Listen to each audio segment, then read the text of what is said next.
My brothers and sisters, there comes a time in history when a people are not just lost, but hidden, when their greatness is not forgotten, but intentionally buried. That is the story of the Igbo people, the tribe whose bloodline whispers of ancient covenants, whose footsteps trace back to the soil of Abraham, Isaac, and Jacob. This is not just a story of Africa. This is a story of destiny, a story of survival, a story of the tribe called Israel, displaced but not destroyed. The Igbo Exodus is not a chapter written in the pages of your textbook.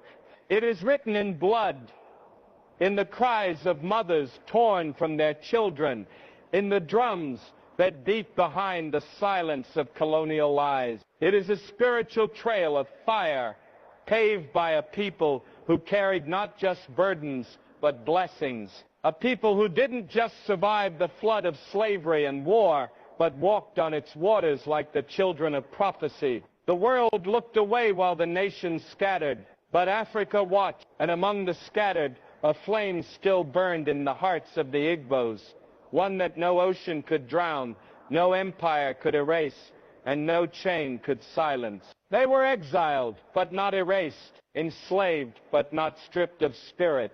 Their songs in the plantations echoed songs from the Torah. Their customs mirrored those of ancient Hebrews. The Sabbath, circumcision, animal sacrifices, names like Ezi, Inna, Chukwu. These were not coincidences. These were connections.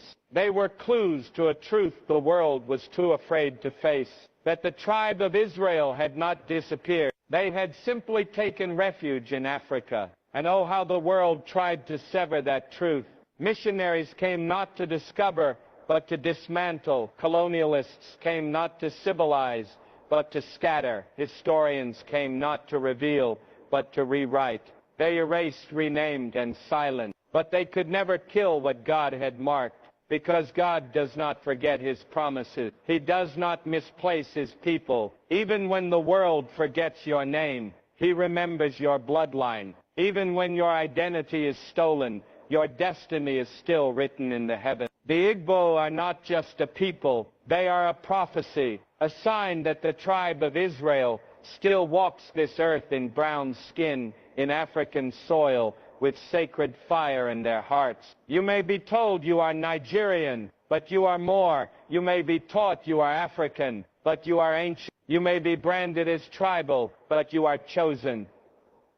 Let no one tell you you are cursed when you come from a covenant. Let no one tell you you are lost when your journey is divine. Let no one bury your past when it is your bridge to a greater future. You are the story they were afraid to tell. You are the truth that empires tried to erase. You are the tribe they never expected to rise. And now, Africa is waking up. The sound of the shofar is echoing, not in Jerusalem alone, but in Igbo land, in Ghana, in Ethiopia, in the wilderness of the African spirit. The dry bones are rattling again, and God is calling his people not just to remember who they were, but to rise as who they are. To the young Igbo boy told to be silent, speak your truth. To the daughter of Zion, who hides her history, unveil your crown. To the elders who've preserved the old ways, teach again with fire. To the world who denied the connection, watch it rise in power. This is the Exodus you weren't taught in school. This is the testimony hidden in plain sight. This is the cry of Africa's displaced nation. But they are not victims, they are vessels. They are not abandoned, they are appointed. They are not lost, they are being led home. And when they rise, not just a people will rise, but a prophecy will be fulfilled. This is the beginning of revelation. This is the awakening of a forgotten Israel. This is the return of the tribe that still walks with God on African soil. You may be displaced, but you are not forgotten. In a world that measures your worth by your geography, your passport, or your history books, it's easy to believe that being scattered means being lost. But that is a lie. The world has told for too long. Just because you were torn from your land does not mean you were torn from your purpose. Just because you were exiled does not mean you were erased.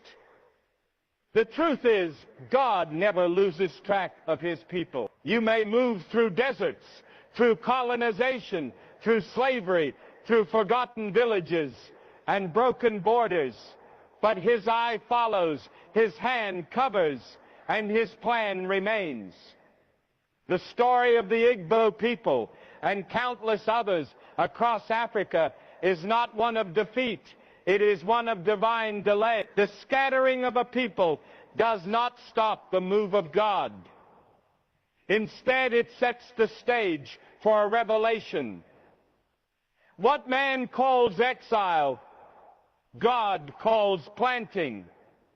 What the world calls displacement, heaven calls preparation. And the day is coming when what was hidden will be honored, what was oppressed will be lifted, and what was forgotten will be remembered with fire and glory. There is a powerful promise wrapped in your pain. Your bloodline carries something ancient, something holy. Though you've been mislabeled, mistreated, and misunderstood, none of it canceled your calling. You walk with the DNA of prophets, priests, and kings, and though empires tried to scatter you like dust in the wind, they forgot that seeds grow when buried. And you, my brother, my sister, you are beginning to bloom. The world may not see the journey. They may not know the prayers of your ancestors, the songs they sang in captivity, the tears they wept on foreign soil. But heaven heard. Heaven recorded every cry, every prayer, every act of faith in the darkness. And when God remembers a people, it is not a gentle thought. It is a roar that shakes nations and rewrites history. You are not forgotten, not by God, not by purpose, not by destiny. You were never just a tribe in Africa. You are part of a covenant that stretches across centuries. Your exile was not abandonment, it was alignment. It positioned you for such a time as this, because in the days to come, God is not raising the powerful of the earth. He is raising the faithful, the ones the world thought were finished, the ones buried under the weight of colonization and lies, the ones scattered like ash, but rooted in glory. You may have been displaced by men, but you are placed by God. And where God places you, there is promise, there is purpose, there is power. Let the world forget your name. Heaven never will. The world tried to erase you, but God wrote you in fire. They rewrote your history, renamed your villages, silenced your prophets, and buried your language under centuries of chains, lies, and foreign flags. But they forgot one thing. God doesn't write in pencil. He carves in flame. And when heaven speaks, no man can silence it. You were never a mistake. You were a message, a living scroll, breathing prophecy, walking revelation. They tried to erase you, not because you were weak, but because you were powerful, dangerous to the systems of oppression, a threat to the lies of superiority, a mirror to the world's buried truth.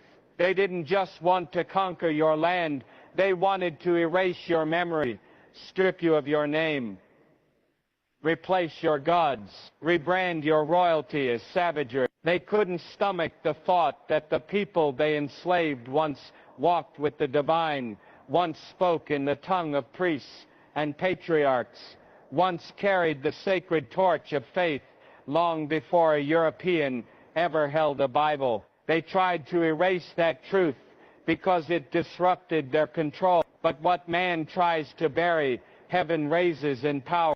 You see, God doesn't write fragile stories. He writes epics with pain, glory, exile, and return. He marks his people with fire, not ink, so they can't be burned out, faded, or edited. You were written in the fire of deliverance, in the blaze of prophets, in the heat of prayers whispered through chains and generations. And fire doesn't die in darkness. It glows brighter. You are not just a name on a census. You are a chapter in the eternal story. Every time you rise, every time you reclaim your voice, every time you teach your children where they truly come from, heaven shouts and hell trembles. Because your rising is not just cultural, it is spiritual. It is the resurrection of a silenced people. It is the unraveling of a lie that went unchallenged for centuries. The fire that wrote your story still burns. It's in your blood, your bones, your breath. That's why you keep surviving. That's why, despite everything meant to crush you, you still create, still lead, still sing, still shine. Because you weren't just born, you were lit. You are the flame they couldn't put out, the truth they couldn't bury, the evidence they couldn't destroy. Let the world try to erase you. Let them deny the history, dismiss the evidence, and downplay your brilliance. It won't change what's already written. Because heaven doesn't need permission to raise what the world has buried. Your very existence is proof that God's pen still writes in the language of fire. And you, child of covenant, descendant of kings, remnant of Israel, are the message the world can no longer ignore.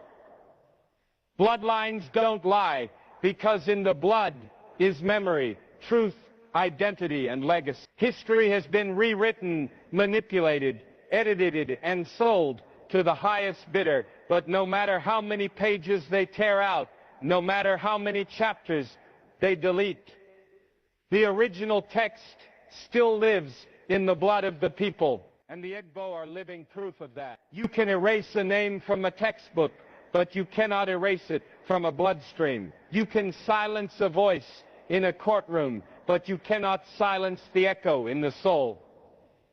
You can colonize a land, but you cannot colonize the spirit of a people marked by prophecy. The Egbo are not just an ethnic group, they are a testimony, a spiritual DNA that cannot be hidden behind flags or borders or censored truth. When you trace the customs, language, spiritual practices, naming conventions, and family structures of the Egbo people, what you find are parallels that point to something ancient, something Hebraic, something sacred. Practices such as circumcision on the 8th day, the strict observance of purity laws, the honoring of one God, Chukwu, the naming traditions that often invoke divine attributes. These are not coincidences, they are fingerprints. And fingerprints don't lie. These marks are not merely cultural, they are covenantal. They are signs of a people who once walked in step with the Torah, who still carry within them the rhythm of a sacred past the world tried to bury.